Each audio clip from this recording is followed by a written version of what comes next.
Mm, life is sweet. Let it rise. And the quote for today, I think we have a slide for the quote.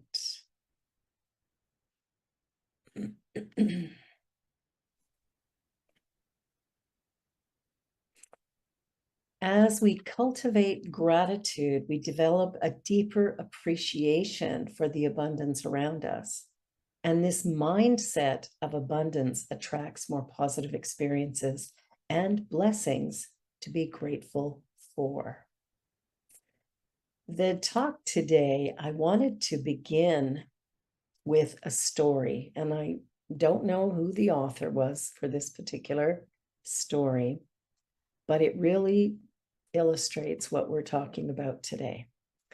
So a professor asked her students to prepare for a surprise test. You know how students love that. So the students were waiting anxiously for the test to begin. The professor handed out the question paper with the text facing down. As always, and when everyone received their test, she asked her students to begin. To everyone's surprise, there were no questions, just a black dot somewhere around the bottom of the page. The professor then said, I want you to write about what you see on the page. Students were confused, but they got started writing.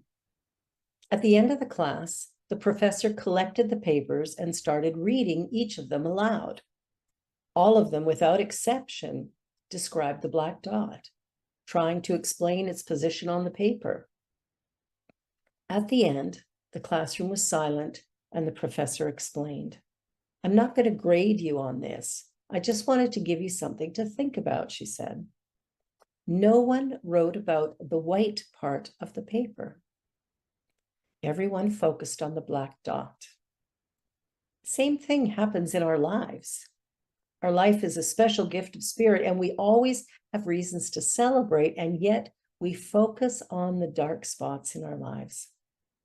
We tend to focus on the health issues or financial issues or relationship issues, disappointments, etc. The professor continued, the dark spots are very small compared to everything we have in our lives, but they're the ones that spoil our minds. Look away from the challenges in your life. Enjoy each one of your blessings, each moment that life gives you. We all have so many things in life to be grateful for. Be grateful and enjoy your life. When I read that story, I thought it was such a perfect example of how we're living in this remarkable universe, but our focus tends to be on the one thing that is a challenge for us. I know for myself as a speaker, as a minister, I've had moments, and I've heard other colleagues talk about moments where you're speaking to a crowd and maybe somebody in the crowd is, it doesn't seem like they're getting it or whatever. And I remember one minister talking about that. He had somebody in the front row who was sitting there through the whole thing, shaking his head. And so in his mind, right away, he was like trying to look somewhere else. And he kept thinking, man, this person doesn't like what I'm doing. And he was very wrong about that. It was very inspiring and transformative for the individual. But the way that he expressed that was, oh man, no way, I've been doing it all wrong. So he wasn't reacting to the speaker so much as he was reacting to his own inner experience. And I think sometimes we forget that. But today I want to talk a little bit about abundance and the fact that there is infinite abundance around us, just like that whiteness on the page that nobody wrote about. I'm not sure if any of you, when you were looking at, were trying to figure out the black dot and what you would say about the black dot. But what we want to do is begin to shift our focus somewhere else. And when I speak about abundance, I'm not talking about money. I'm talking about the energy of life, the good things around us, the beautiful people, the leaves falling from the trees, or depending where you are, it might be the snow on the ground. There is so much going on all the time. And if we look around, we will begin to see the incredible abundance that shows up in so many different ways. part of it comes back to our own sense of worthiness and how we've been trained. You know, we've been taught through our lives to not expect too much. At least that's what my dad, I remember my sister was planning to do something. I think she was going on a vacation for the first time by herself with some girlfriends, and they were going to the US. And dad was like, and she was like so excited, going, oh, it's going to be the best trip ever. And he's going, you know, lower your expectations because, you know, it might not be that. And I thought, wow, what a message to give to a young person. Lower your expectations. Don't expect too much out of life. Whoa, I think we should expect a ton out of life. I think we should raise our expectations to meet this divine energy within us that's powerful and positive and productive and can lead us through those rough spots. When those things happen, it's not the end of the world. It's part of the journey, like in the song we just listened to. Thank you for the hard times that made me stronger.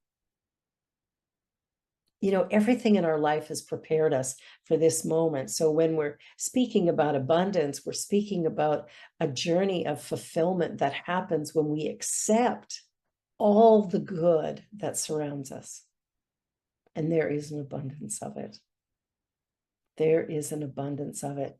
And so as we cultivate gratitude, of course, when we focus on gratitude, we draw to us more and more good. So here's the thing. Wherever you focus your attention, that's what grows and expands. Where is your focus today? Are you focused on that black dot? Or are you focused on that beautiful page and thinking all the things that you could put there? Are you thinking about all of the beauty in your life? Or are you thinking of that one person who said, oh yeah, I don't think you should do that. That's really terrible. Or the one person who said to you, oh man, you're looking kind of tired today. You know, what happened? Or I hate the way you're dressed, or your hair is awful. People say stuff. People say stuff. And we have a choice. We have a choice about where we focus our attention, and whatever we focus on is going to grow and expand and become bigger, better, brighter. The universe always responds to us with a yes. Doesn't matter if it's a positive thought or a negative thought. Ernest Holmes says there's a powerful good in the universe and you can use it. And I'm here to tell you, you are using it. But are you using it in the most productive way? Are you using it in a way that creates pain and struggle in your life? Or are you using it with a sense of freedom and possibility? It's just a choice. As we cultivate gratitude, we develop a deeper appreciation for the abundance around us. And this mindset of abundance attracts more positive experiences. We have so much good around us, so much potential and possibility. When we really think about it, you know, there's a power in the universe that is everywhere present, all powerful and all knowing. Well, if it's everywhere present, it's right here. It's right where you are. We're in it. We can't be separate from it, even if we don't think it exists. It just is. And so when we come to understand that this power is within me and I'm using it moment by moment, and the way I use it is through my thoughts, my beliefs, what I think about. So what I want to do is check in on those thoughts. From the science mind point of view, our thoughts and beliefs shape our reality. And by maintaining a positive mindset and cultivating thoughts of abundance, we can attract and manifest more of that good. Our consciousness is interconnected with the world around us. So our thoughts and intentions have the potential to influence the outcomes we experience. And when you think about it, if there's only one thing going on and we're all some part of it, then my thoughts are impacting all of it, right? Your thoughts are impacting all of it. So the way we use language and the way we think about each other and the way we show up really makes a huge difference. If we can begin to focus on the beauty of life, if we can begin to say, wow, life is sweet, let it rise, let it be out there. I remember talking to somebody just the other day, pardon me, and they were talking about, being a little bit shy and, talking to strangers or whatever was a bit of a challenge. And I thought, yeah, I remember those days when I felt that way as well, that, speaking to somebody I didn't know was like, oh, should I? Like, well, will they want to talk to me? I think was the big one. What if they don't want to talk to me? Well, they'll walk away, I guess. But here's the thing, you say something to someone, you start chatting with somebody on the street or whatever, and there's a bond that gets formed that wouldn't have happened otherwise. And it can happen in little ways. It doesn't even have to be a conversation. You can smile at someone as they walk by. You can say good morning. When I first moved to Toronto, I used to run along the boardwalk in the beach area. And I would say hello to every person that I passed. And the first little while, I was getting some pretty odd looks. But after a while, it's always seemed to be similar people or the same people out there running or walking. And they caught on that it was just this thing that I do. And they started to respond with good morning as well. I think as we reach out, pardon me, as we reach out to the people around us and take the time to have a conversation, we learn really remarkable things. I was flying back from Kenya, and there was a gentleman across the aisle from me. And I can't remember why we started speaking, but we did. And he was an Episcopalian priest from the US who also was a Kenyan, but was now living in the United States. And we had this great conversation. And it was so wonderful to share that 15-hour flight, which ended up feeling just like a few hours. It was really remarkable to have a deep conversation with somebody like-minded, deeply spiritual person. And I wouldn't have had that opportunity if I was afraid to speak to somebody. When we're looking around us, when we're looking at the world as a whole, we need to let go of some of the fear that we've been experiencing or trained to believe in. And when I think of fear, I go back to A Course in Miracles, which said, false evidence appearing real. And that's a really accurate, pardon me, a really accurate quote. It's something that, I'm making up in my mind. I don't know. I see a stranger on the street and I think something. And because of what I think, I will talk to them or not. What are the thoughts that are running through your mind? Are they positive and productive and uplifting? Or are they ones that hold you back? We have the ability to create remarkable lives. There's nothing that stops us from doing that. And every one of us has that ability because all of us are living in the divine. All of us come into this life with all of the attributes of the divine. We're not all of it, but it is all of us. And if it's all of me, that means that I'm powerful, that I have the ability to know, to understand. So when I look at the world around me, I can see it as good and beautiful. I can see it as warm and inviting. I can acknowledge the abundance around me and be grateful for it. And I can look at the journey that my life has taken and say thank you to all of it because it brought me here. And I like where I am. So focusing really creates, and whether it's on money or relationships or an election coming up, whatever we're focusing on will either build us up or knock us down, one or the other. And sometimes we get in our mind, but realistically, this is what's the truth. Well, what if that's not the truth? What if we're calling reality something that is always in constant change? What if the true reality is something bigger, something unseen, but something we can feel deep within us? What if that's reality? I want to share another story with you. Because when we think about, abundance, especially when we think about it in the form of money, we think, well, it has to be this way or that way. It's not, if I've got a job and it pays this much, well, that's it. I can't expect to do great things with it. Well, let me share this story. And I hope I pronounced this woman's name correctly. Aciola McCarty was a remarkable woman who lived in Hattiesburg, Mississippi in the early 20th century. Born in 1908, she grew up in a time when racial segregation and poverty were prevalent. And despite the challenges she faced, Aciola possessed an extraordinary abundance mindset and an incredible spirit of generosity. She worked as a washerwoman, earning a meager income by washing clothes for the local community.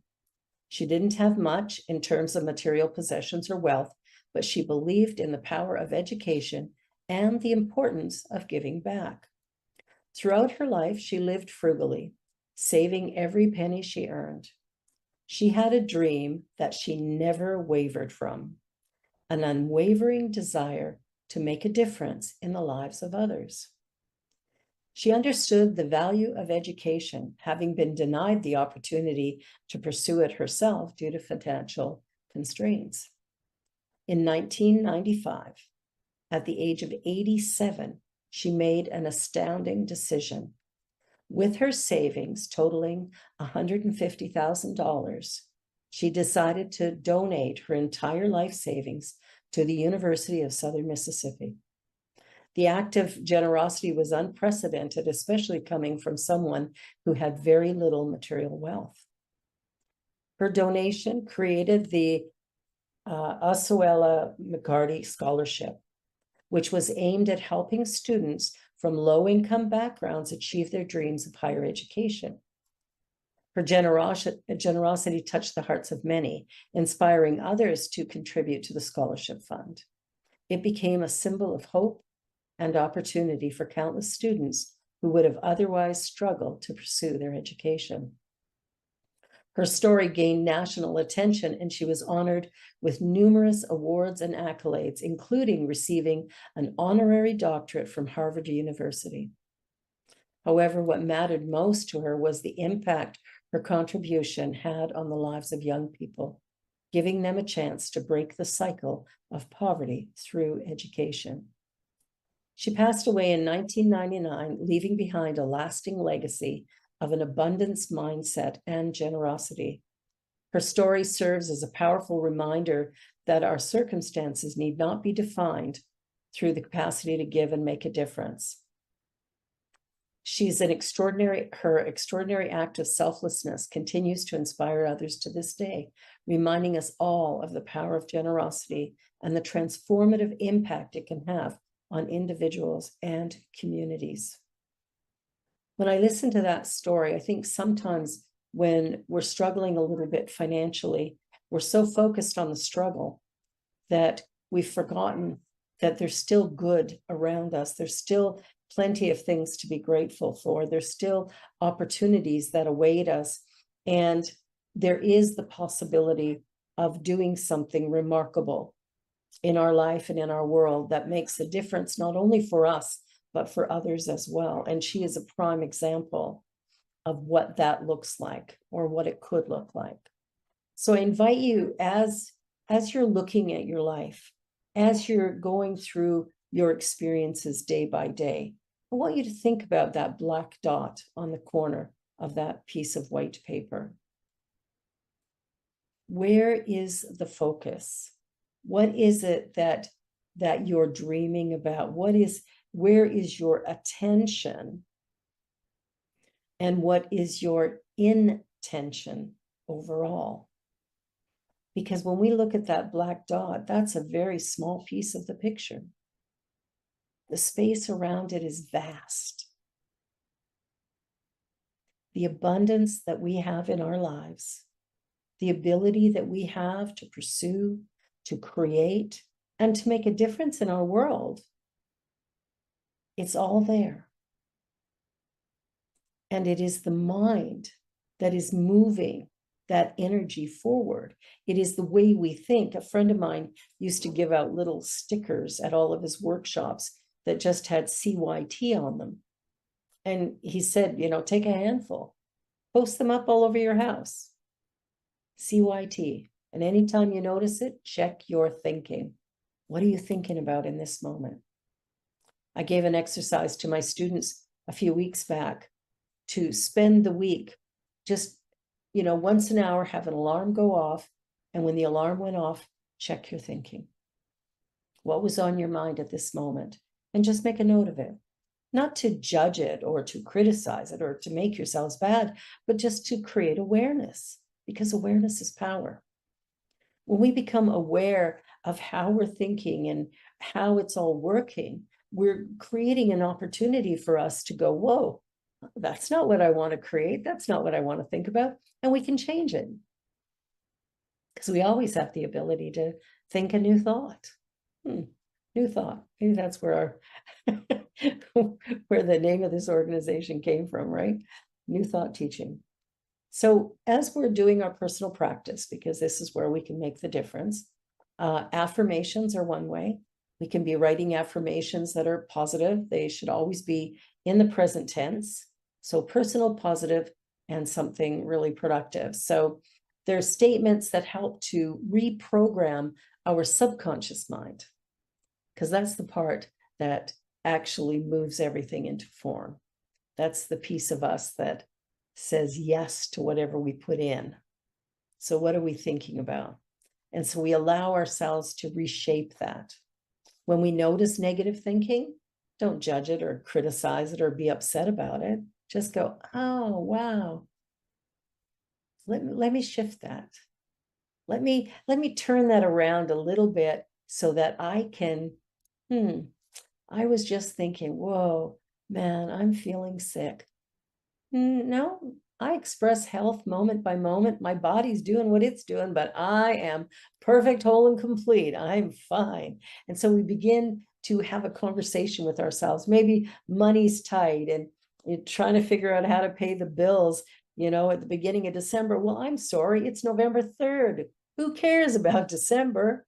It's November 3rd. Be present. Be present now. Notice the good around you now. Be in the now moment. This is our place of possibility. This is the place where we can create. This is our point of power. The future doesn't exist. It will when we get there, but right now is the only point of power. And when we live in the now moment, when we allow ourselves to be fully present, to be totally grateful for the life that we're living, to look at what's going on and go, well, it is what it is, and know that this too shall pass. We have hope, we have faith, we begin to create a life that is absolutely stunningly beautiful.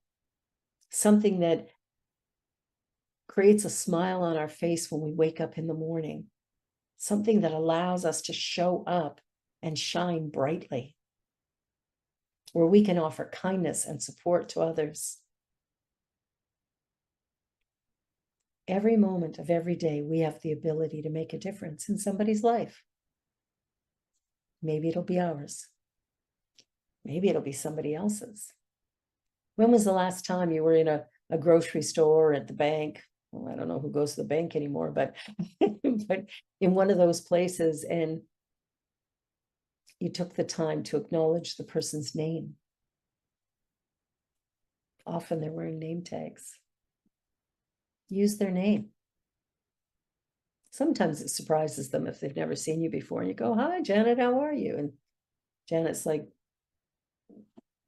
how do you know my name? Well, it's written right there. That always creates a chuckle, right? It's right on your chest. Of course I can read it. We have the ability to touch lives. We have the ability to touch our own lives, and we do that by the way that we think.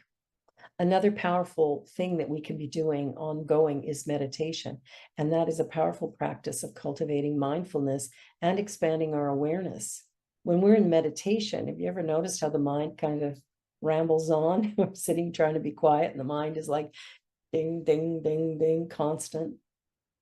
It's okay. Just observe it. Don't be upset with it. Don't get frustrated that the meditation's not working. It is, it's working fine. But just be aware, oh, those are the thoughts I think. Are they the ones that create a beautiful, remarkable life for me? Or are they the ones that are actually causing me more struggle? Just notice. And if they tend to be more negative than positive, then let's turn those negatives into positives. You know, you might think, oh, man, I've got no money. I'm so broke. You might go, oh, no, no, no, no. Wait a minute. I live in an abundant universe. I am one with the source of all good. We begin to change that statement. I am one with the source of all good, and that good is flowing through me now. It's not that we're pretending we don't have bills. It's just we're allowing our mind to focus in a new direction so we can deal with the bills that are there in a positive, productive way, where we can begin to create a plan to deal with it, to move it, to create opportunity. When we're looking at our work and we're not liking our boss, well, we can focus how much we don't like our boss, or we can focus on the work that we're doing and do it to the best of our ability and forget him or her. Allow ourselves to be present with what is and learn how to appreciate all of it. So I want to invite you to practice gratitude this week, and just to really, take the time when you see somebody doing good, just to thank them. Have you ever gone into a public restroom when somebody's cleaning it? And have you told them how much you appreciate the work they're doing? I'm pretty sure very few people ever do that. But wow, it sure puts a smile on their face to know somebody noticed, somebody appreciated their efforts. So I invite you to really notice the way that you think, the way you look at others, and see if you can show up maybe in a little bit more positive and friendly way. I met a woman yesterday, or no, Friday, I guess, at the pet store, and we were chit-chatting about different things and talking about life, and she was talking about metaphysics, and I thought, well, that's interesting because that's what I'm teaching here for the most part. And it was like this connection that we made that was really quite sweet. And I think that when we take the time to notice what's going on around us, we actually give ourselves the opportunity to experience more love, more grace, more goodness, and definitely more abundance. And this month is all about abundance in its various shapes and forms, but allow yourself to just say thank you. Say thank you to the clerk at the store, especially if she's ignored you, or he's ignored you, or they've ignored you. Take the time. Take the time to say, thank you so much for all that you do. If the police pull you over and give you a big ticket, oops. I haven't had one of those in a while, thankfully. Touch wood, if I could find some. And just say thank you. Say thank you. Be kind. You made the mistake, not them. They just caught you. Sometimes when somebody catches us making a mistake, we get angry with them. But what if we didn't? What if we went, oh, thank you. Thank you for noticing me, and thank you for reminding me.